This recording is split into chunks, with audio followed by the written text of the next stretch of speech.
Parmi les dossiers qui ont été au menu de Davos cette année, figurait l'intelligence artificielle qui joue aujourd'hui un rôle essentiel dans le progrès des sociétés modernes. Grâce aux avancées technologiques rapides, elle transforme de nombreux domaines tels que la santé, l'éducation, l'industrie et les transports. En facilitant l'automatisation des tâches, l'analyse des données et la prise de décisions intelligentes, l'intelligence artificielle contribue à améliorer la qualité de vie et à renforcer l'efficacité des services. Ainsi, elle représente un levier majeur de développement économique, social et scientifique pour les sociétés du XXIe siècle. Et pour mieux parler de ce sujet, on a le plaisir d'accueillir au bout du fil Riham Cherif, qui est experte en langue française et en pédagogie internationale. Bonjour. Comment ça va? Ça va bien, merci. Et vous? Merci, ça marche, merci, très bien. Alors, pour commencer, quel est le rôle de l'intelligence artificielle dans l'amélioration de la qualité de vie dans les sociétés? Alors, l'intelligence artificielle, il y a un rôle de plus en plus important dans le développement moderne. Il contribue de manière significative au progrès de nombreux secteurs, notamment l'éducation aussi. Nous pouvons commencer par l'éducation, par exemple. L'éducation est un secteur significatif dans la construction de la culture. Allô? Oui? Oui, vous m'entendez bien?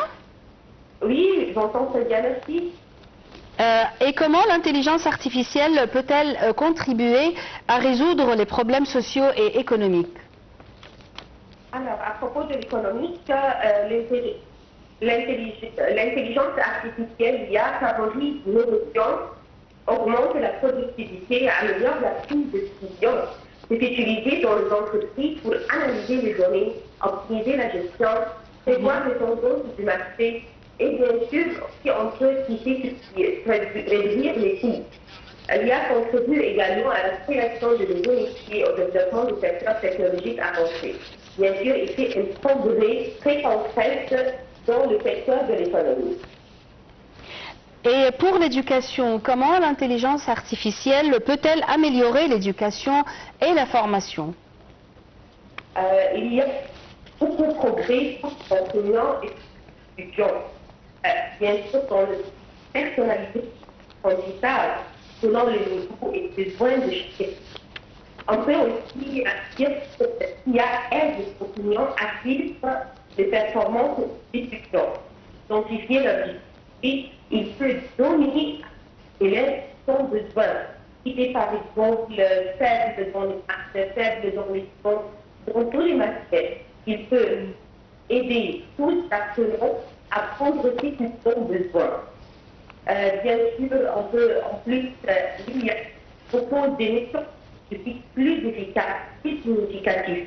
Aussi, il présente des formations actuelles pour les professeurs et pour les enseignants, ça lui aide de faire un progrès dans l'enseignement.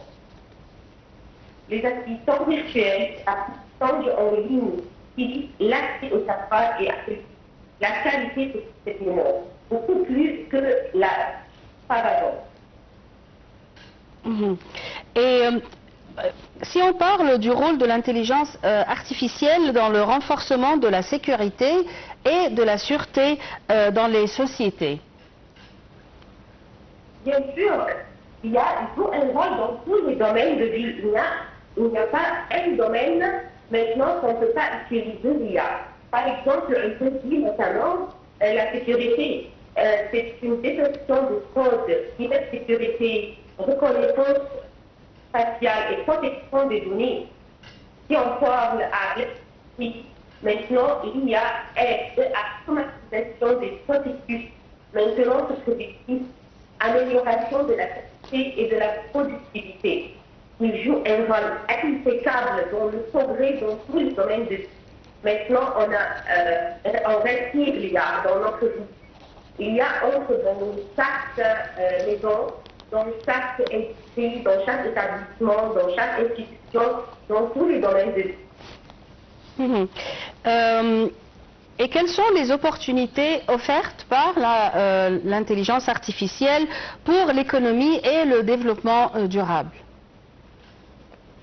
Pour le développement durable, l'IA aide beaucoup les employés et aide les directeurs à faire la planification, à analyser les données, et ça sert à faire un plan définitif pour le développement durable et pour prendre les décisions qui est construit et qui est accordé à la planification et la prévision de l'IA. Analyse des grandes données, et à ces grandes données-là, on peut prendre les décisions précises. C'est clair que vous êtes tout à fait pro-intelligence artificielle, mais bien sûr, il y a toujours des problèmes. Oui. D'après vous, quels sont les problèmes ou les choses négatives, si on peut dire, de l'intelligence artificielle? Il y a beaucoup d'inconvénients. Donc, c'est appareil dangereux de l'IA, à côté de tous les avantages de l'IA, mais il apparaît l'IA. C'est une crainte de ne pas avoir la capacité de réfléchir, de penser, que les décisions humaines sans prendre l'avis de l'IA. Maintenant, toujours, on a recours au l'IA.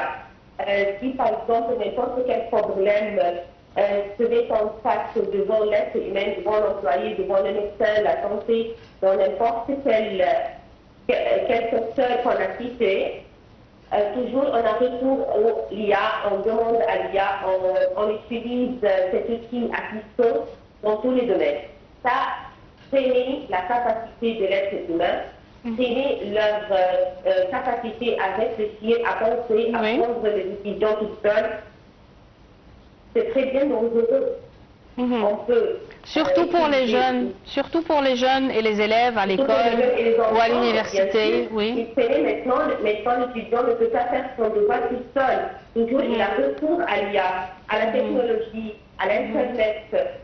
Il ne peut pas faire une chose seulement seul. Par exemple, comme la calculatrice a freiné l'esprit humain à faire un petit problème de calculation, par exemple. Toujours, il recourt à la calculatrice qui est dans son mobile, dans son téléphone, dans son bureau, dans son ordinateur, pour faire même une petite calculation, une petite problème de poids, de division, de n'importe quoi.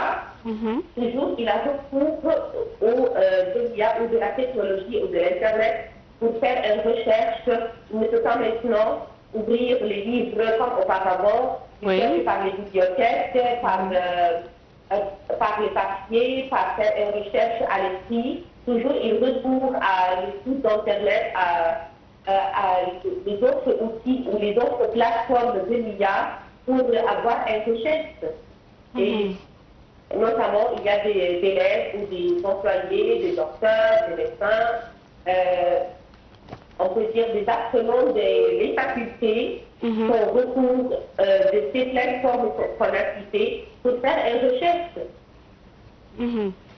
Et comment peut-on résoudre ce problème d'avoir toujours recours à l'intelligence artificielle?